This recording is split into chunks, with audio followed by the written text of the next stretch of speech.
O cinzento alvorecer da manhã que nascia envolvia o aposento, onde um homem dormia inquietamente.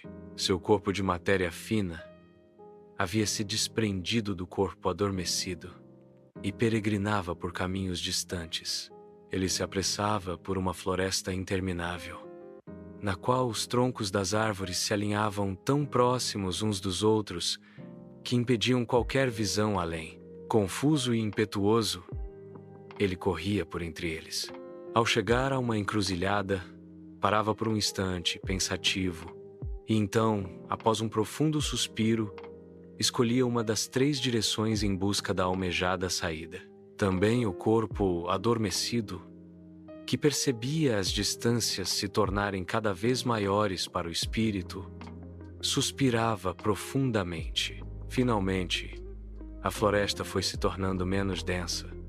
As árvores se afastaram, e aliviado, o homem avistou uma região distante, cultivada e dividida. Que grande plantação!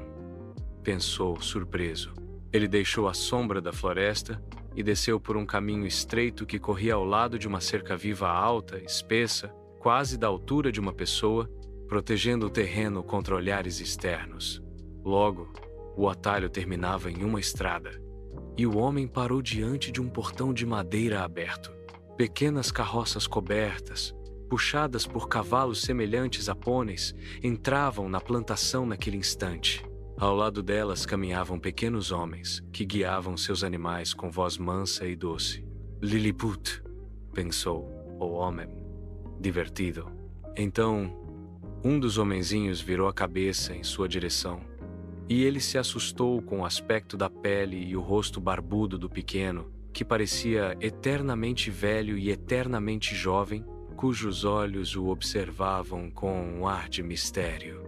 A última carroça desapareceu silenciosamente por trás do portão, de onde saiu agora um ancião imponente. Ele caminhou diretamente até o homem, que nesse momento se sentava sobre uma pedra à beira do caminho. Então, ainda vieste? Disse o velho, com voz profunda e sonora. Pensativo, o homem olhou o rosto do ancião e soube que já o conhecia havia muito, muito tempo. Entre e olha ao seu redor, prosseguiu o ancião. A graça de chegar até aqui não te será concedida com facilidade novamente. O homem entrou. Até onde a vista alcançava estendiam-se canteiros, todos do mesmo tamanho, separados por caminhos estreitos. Sobre eles, caminhavam os pequenos jardineiros, trazendo água de um riacho límpido que serpenteava a plantação. Eles afofavam a terra, cavavam, capinavam, mas os canteiros, a princípio, pareciam ter sido feitos com cuidado, com flores e arbustos bem plantados. Agora, porém, estavam tomados por ervas daninhas e matos que ameaçavam sufocar as flores. Alguns abrigavam pequenas árvores, muitas das quais cresciam tortas. Outros estavam tão tomados por quicaca que ameaçavam até os canteiros vizinhos. Havia também aqueles quase livres de ervas daninhas, onde pequenas e delicadas flores ainda floresciam, revelando que, até recentemente, o mato havia impedido todo o crescimento. Sacudindo a cabeça, o homem caminhou entre os estranhos canteiros. Com espanto, viu que os jardineiros cuidavam com igual zelo tanto das flores quanto das ervas daninhas, arrancando apenas as que estavam murchas. Observou flores, ervas silvestres, plantas venenosas e espinhos crescerem em disputa umas com as outras pela primazia. Que plantação estranha, pensou ele, detendo-se diante de um canteiro onde cresciam cicuta e maleiteira. Ainda era possível perceber, sob a vegetação invasora, vestígios de um antigo jardim de flores maravilhosas. Uma tímida malva vermelha erguia-se em meio à confusão, tentando alcançar um lugar ao sol. O homem foi tomado por um medo terrível. Olhou rapidamente para o velho, que caminhava silenciosamente ao seu lado, e disse, sacudido por uma emoção estranha: "Por que tudo aqui é tão descuidado?" "Descuidado?" respondeu o ancião, surpreso. "Tu não vês que não fazemos outra coisa senão cuidar e favorecer o crescimento?" "Sim, mas por que há tanta erva daninha?" O ancião concordou, acenando seriamente com a cabeça. Foi assim que os seres humanos quiseram. Os seres humanos? Exclamou o homem, incrédulo, pensando em seu bem cuidado jardim de casa. A velha segurança retornou, e com sua habitual presunção, afirmou: Não acredito que muitos de nós permitiriam algo assim. Não numa plantação. Como iriam lucrar com isso? O ancião tornou a concordar. Sim, nesse caso, eles carpem e procuram a erva daninha, mas em torno de suas almas, carregam-nas por toda a vida. Assim são eles. A voz do velho soou triste e amarga. E quando seus olhos faiscantes lançaram um olhar irado sobre o homem, este voltou a ser tomado por aquele medo terrível e rapidamente seguiu em frente. Às vezes também temos alegria, disse o ancião, agora com voz calma, após algum tempo. Ele apontou um canteiro em torno do qual os pequenos jardineiros se reuniam alegremente. Estava repleto de flores e perfumes. A terra era marrom e fresca, e os muitos botões recebiam cuidado esmerado. Eu ainda não sei o que tudo isso significa, embora eu conheça muitas coisas, disse o homem, caminhando adiante. Na terra, ele era um erudito e famoso homem, convencido de sua própria sabedoria. O que tu és na terra tem pouco valor para nós, respondeu o ancião, captando seus pensamentos. Mas ainda assim quero te dar uma resposta. Tu estás no jardim dos seres humanos. Ele está bem próximo da vida terrena, em torno de cada um. Este aqui é o jardim das ações e dos atos de cada ser humano. Mais adiante, separado por uma pequena grade, começa a segunda parte do jardim, o jardim dos pensamentos. E, atrás dele, está o jardim das intuições. Nós recebemos o que os seres humanos nos enviam. Cuidamos tanto do bem quanto do mal, pois vivemos segundo a sagrada lei de Deus Pai. Atuamos conforme sua vontade e servimos apenas ao Senhor.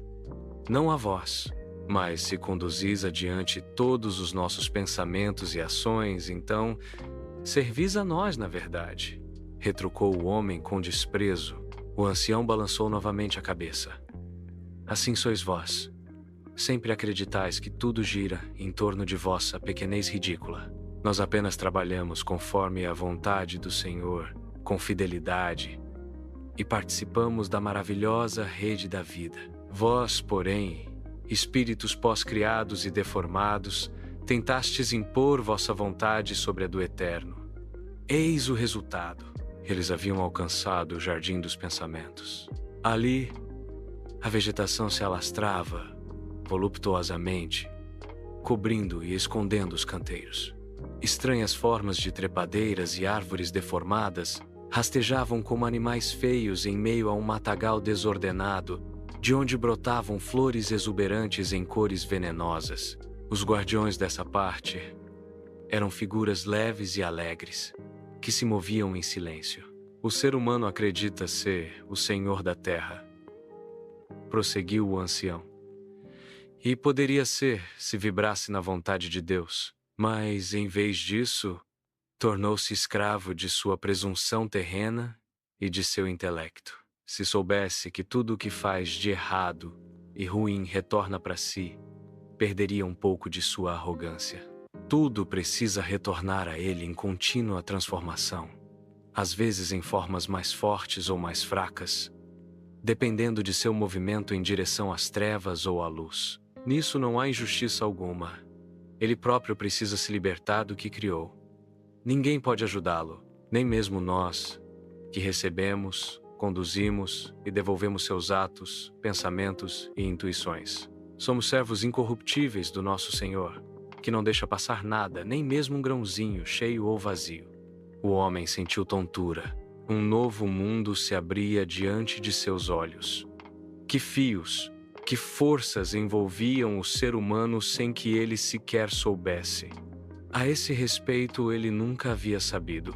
O ancião respondeu imediatamente aos seus pensamentos.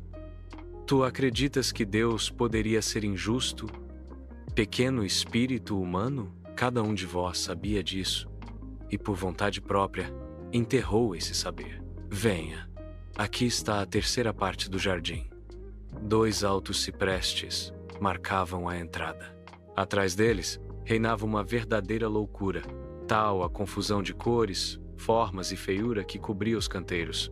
Havia também canteiros floridos, com árvores esguias erguendo suas copas ao céu, envoltos por uma delicada luz.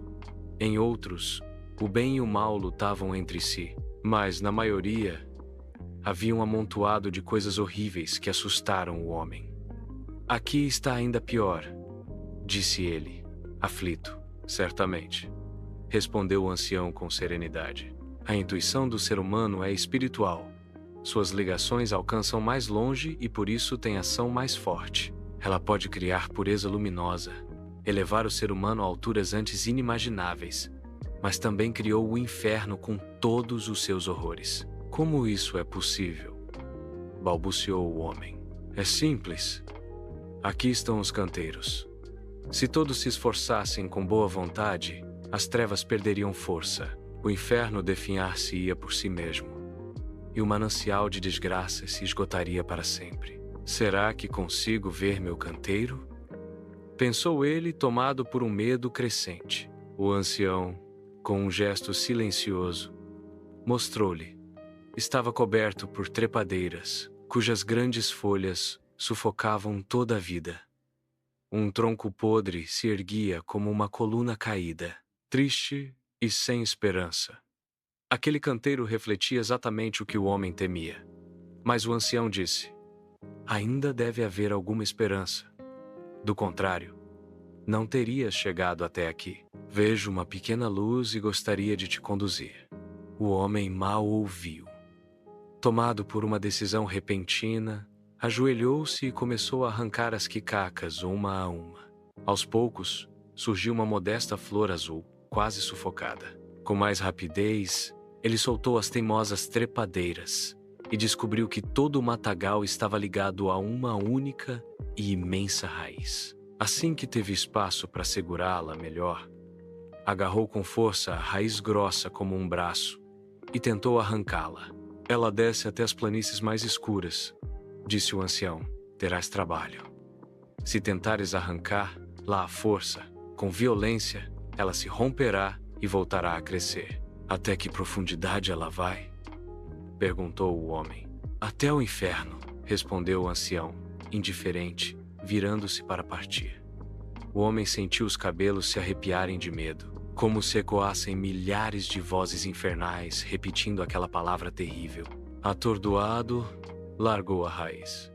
Uma tempestade se formou, o granizo o atingiu. Quis correr, mas as trepadeiras haviam se enrolado em seus pés. Gritando, caiu, e o matagal se fechou sobre ele. Tremendo de esforço e susto, o homem acordou.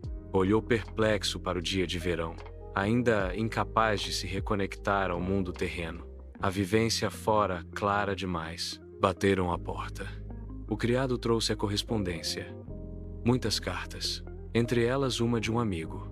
Ao pegá-la, o homem se acalmou. Era como se a voz do amigo dissesse: eu te ajudo a compreender.